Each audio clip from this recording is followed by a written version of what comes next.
कहानी है रामपुर गांव की, जहां के मर्द महिलाओं को हमेशा नीचा दिखाने की कोशिश में रहते। अरे अभी तक खाना नहीं आया, क्या मुझे एक और शादी करने की जरूरत है? नहीं जी नहीं, ऐसा मत करना, वरना मैं कहाँ जाऊंगी। खाना लेकर मैं अभी आई जी। गांव की पंचायत में भी फैसले हमेशा औरतों के खिलाफ ही रहते। मैं जो फैसला सुनाता हूँ वो भगवान की आज्ञा होती है। इस लड़के ने अपने मन से शादी करके अच्छा नहीं किया। लड़के को घर भेज दो और इसकी शादी इसकी जाति की किसी लड़के से करवा दो, लेकिन ये लड़के, इसे तो गांव के बाहर निकाल दो। नहीं नहीं जमींदार साहब, ये क्या बोल रहे हैं? ऐसा नहीं हो सकता। मेरी बेटी मासूम है, इसे अच्छे बुरे की समझ नहीं है। अरे कहाँ जाएगी ये बेचारी? कहाँ जाएगी? इतनी चिंता है तो पूरे परिवार का गांव निकाला कर देते हैं। बेचारे पूरे बसे बसाए परिवार को गांव छोड़ना पड़ता है। चाहे जो हो, अगर बेटियों को कंट्रोल नहीं कर सकते तो गांव में रहने का कोई मतलब नहीं है। यहाँ औरतों को दब कर रहना होगा। कोई भी अपने हिसाब से कुछ नहीं कर सकता, सब ईश्वर की मर्जी से ही होगा। तभी गांव का एक आदमी दौड़ा दौड़ा आता है। सरपंच साहब, जमींदार साहब, वो कालिया है ना, उसकी बेटी पढ़ने के लिए शहर जा रही है। अच्छा, ये कब हो गया? और कालिया की हिम्मत कैसे हो गई ऐसा करने की? लेकर आओ उसे और उसकी बेटी को। बस फिर क्या था, हाजिर हो जाते हैं कालिया और उसकी बेटी सरपंच के सामने। और कालिया, ये क्या सुनने में आ रहा है? बेटी को इंजीनियर बना रहा है तू? और ये बता, गांव में तो स्कूल नहीं है, फिर कहां से इतनी क्लास पास कर गई तेरी बेटी? राधा, जो कि कालिया की बेटी है, उसे लगता है कि सरपंच उसकी तारीफ कर रहे हैं। सरपंच जी, मैंने ऑनलाइन पढ़ाई की है, डिस्टेंस लर्निंग से। सभी में मैंने अच्छे नंबर पाए हैं, जिसे देखते हुए शहर की इंजीनियरिंग कॉलेज में मुझे स्कॉलरशिप मिली है। वाह जी वाह, क्या होती है ये? पहले तो ये बताओ, फिर आगे की बात करते हैं। पूरा गांव राधा की बात सुन रहा था और राधा बोलती जा रही थी। तो ऐसे मैं फ्री में एक अच्छी शिक्षा लेकर गांव में जो कुछ परेशानियां हैं, जैसे बिजली, पानी और इंटरनेट जैसी समस्याओं के लिए काम करूंगी। मैं गांव को शहर से जोड़ने के लिए पुल का निर्माण करवाने का प्रस्ताव रखूंगी। मुझे पूरी उम्मीद है कि जल्द ही हमारा गांव भी तरक्की की राह पर चल पड़ेगा। राधा की बात सुनकर सारे गांव वाले ताली बजाने लगते हैं। सरपंच को समझ नहीं आता कि वो क्या करे। चुप रह नादान लड़की, गांव के खिलाफ जाने के लिए तुझे गांव से बेदखल कर दिया जाएगा, वो भी पूरे परिवार के साथ। और हाँ, अगर ठीक से गांव में रहना चाहती है तो ये पढ़ाई लिखाई छोड़ दे। हम तेरे लिए गांव का कोई होनहार लड़का देखेंगे। तभी गांव का एक आदमी बोल पड़ता है। अरे नहीं नहीं सरपंच जी, राधा बिटिया जो बता रही है, अगर वैसा हो जाए तो हम लोगों को पैसा कमाने के लिए बाहर नहीं जाना पड़ेगा। हाँ जी, और ना ही कोसों दूर पानी के लिए भटकना पड़ेगा। हमारे बच्चे भी अच्छी पढ़ाई कर सकेंगे और आगे बढ़ेंगे, ना कि हमारी तरह खेती करते बैठेंगे। क्यों गांव वालों, राधा बिटिया का साथ देना चाहिए ना। सरपंच देखता है कि गांव राधा के साथ है तो वो चुप हो जाता है।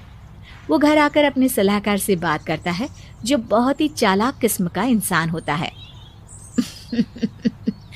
अरे सरपंच साहब, आपको बहुत ही होशियारी से काम लेना पड़ेगा।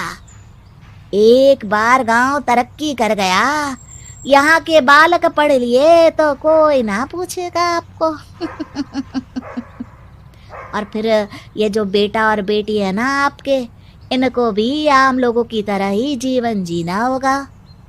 हाँ, लेकिन करे तो क्या करे? वो ना आप मुझ पर छोड़ दीजिए, बस मैं जैसा बोलूं करते जाइए।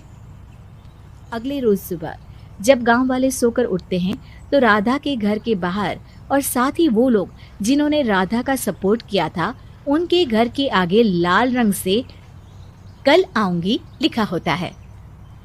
कल आऊंगी, ये क्या होता है? अरे यह तो खून से लिखा है, लगता है कोई भूत प्रेत या चुड़ैल का साया है। चलो सरपंच जी के पास चलते हैं। सभी सरपंच के पास जाकर उसे सारी बात बताते हैं। अरे ये तो बड़ी मुश्किल की बात है। चलो मैं एक बाबा को जानता हूँ, उन्हें बुला लेता हूँ। सरपंच बाबा को लेकर गांव के घर के बाहर जाता है। ओहो, तो ये वो चुड़ैल है जो उन लोगों को निशाना बनाते हैं जो गांव को बदलने का सपना देखते हैं। वो गांव को ऐसे ही संपन्न देखना चाहती है। वो नहीं चाहती कि कोई बाहरी यहाँ का कायाकल्प करे। क्या तुम लोगों में से किसी ने गांव को बदलने की सोच रखी है? तभी राधा की माँ रोते रोते आती है। मेरी राधा घर से गायब हो गई है। अरे कोई तो बचाओ, मेरी बच्ची कहाँ गई?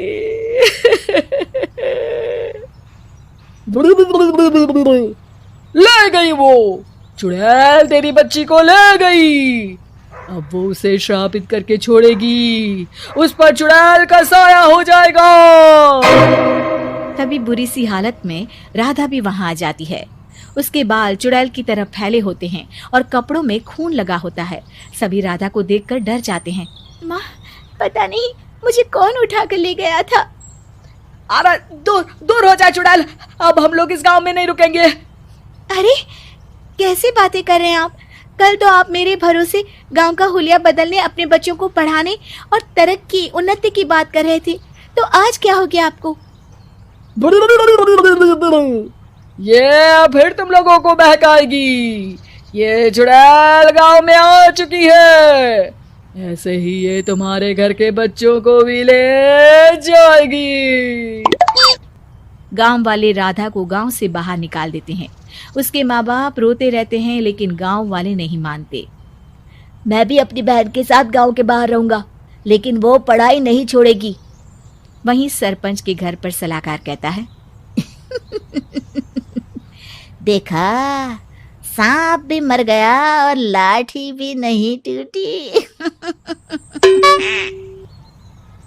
लेकिन अगले ही दिन सरपंच के घर के बाहर भी वही शब्द लिखे होते हैं।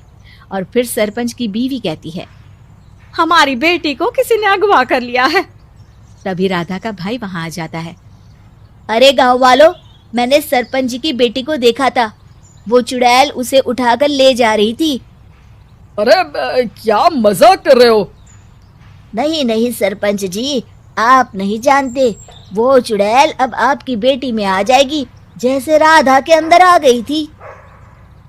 तभी सरपंच की बेटी वैसी ही हालत में वहां आती है जैसे राधा आई थी। पापा, पता नहीं कैसे मैं गायब हो गई थी। चुड़ैल, इसके अंदर भी चुड़ैल का साया है, मारो इसे। अरे नहीं नहीं, इसे भी राधा के पास गांव के बाहर ही भेज दो। अरे चुप रहो, मेरी बेटी कहीं नहीं जाएगी और चुड़ैल बुड़ैल कुछ नहीं होता है। अरे कैसे बात कर रहे हो सरपंच जी? आप तो बोल रहे थे कि आपका फैसला भगवान का ज्ञान होता है, तो अपने पर बात आई तो अब आप ऐसे बोल रहे हैं। अरे ना ना ना, आपको अपनी बेटी को त्यागना ही होगा। अरे बुलाओ बाबा को। राधा का भाई बाबा को ले आता है, जिसे अब गांव वालों के डर के कारण सच बोलना पड़ता है। मैं कोई बाबा नहीं हूँ, मैं तो मोची था। ये सलाहकार महोदय ने मुझे कहा था एक्टिंग करने को। अब वो मुझे पैसे देने वाले हैं। अब मुझे माफ कर दो। गलती हो गई, मुझे माफ कर दो। तभी वहां राधा आ जाती है। देखा सरपंच जी, जब गांव के बच्चे साक्षर होंगे तो आप जैसे लोगों की चालाकी नहीं चलेगी।